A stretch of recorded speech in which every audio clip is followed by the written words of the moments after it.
Bonjour à tous, je m'appelle Dany et je travaille chez Machray Nagel. Dans la vidéo précédente, je vous ai montré la mise en place du Nanocolor Advance et des accessoires fournis avec l'appareil. Dans cette vidéo, nous allons nous concentrer sur le spectrophotomètre lui-même.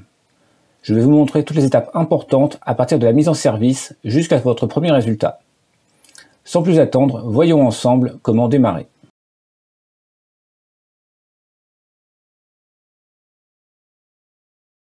Avant de pouvoir travailler avec le spectrophotomètre, il est nécessaire de charger la batterie, ce qui désactive le mécanisme de sécurité pour le transport. Pour le charger, enlevez le couvercle magnétique et branchez le câble d'alimentation électrique au spectrophotomètre. Cette étape est décrite en détail sur l'étiquette apposée sur l'écran. Vous pouvez alors enlever cette étiquette et attendre la fin de la charge de l'appareil. Pendant ce temps, vous pouvez consulter le guide de démarrage fourni disponible dans 10 langues. Il contient des instructions de sécurité ainsi que les premières étapes pour obtenir des résultats d'analyse fiables.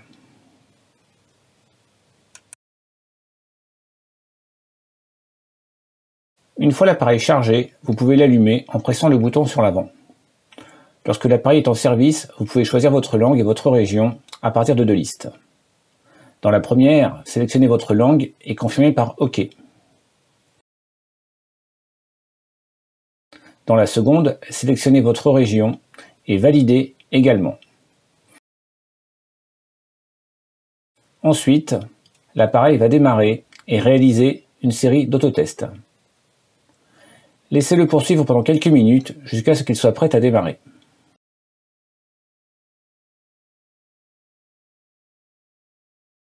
Lorsque cette procédure de démarrage est terminée, nous vous conseillons de prendre connaissance du fonctionnement de l'écran tactile.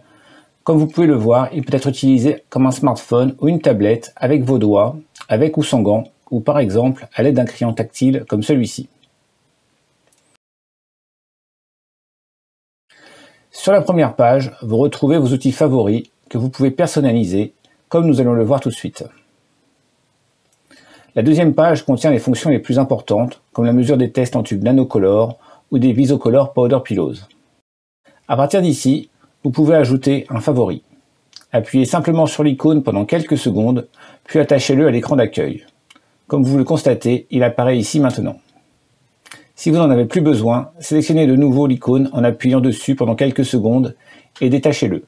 La deuxième page contient aussi des fonctions basiques telles que la mesure de la turbidité ou les méthodes spéciales. Vous pouvez ici ajouter des méthodes personnelles que vous aurez validées. On retrouve également la fonction Scan, la mémoire des résultats d'analyse, ainsi que les réglages. Vous pouvez changer les paramètres pour les mesures ou des paramètres généraux tels que la langue, la date et l'heure.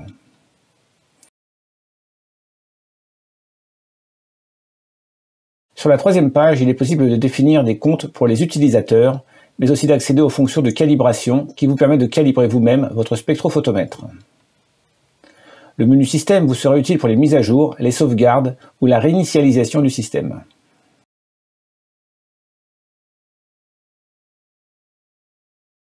Le dernier point que je souhaite vous présenter aujourd'hui est la simplicité avec laquelle utiliser le Nanocolor Advance.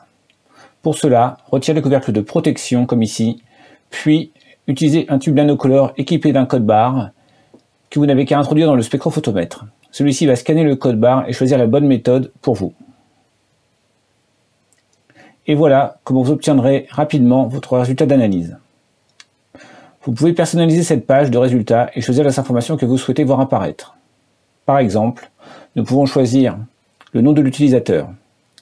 Il apparaît juste ici. Et maintenant, en cliquant dessus, vous pouvez choisir le bon nom dans la liste des utilisateurs proposés.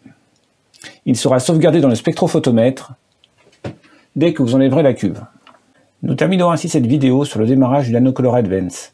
J'espère que ces informations vous seront utiles. Si vous avez des questions, rendez-vous sur notre site internet dont l'adresse figure ci-dessous.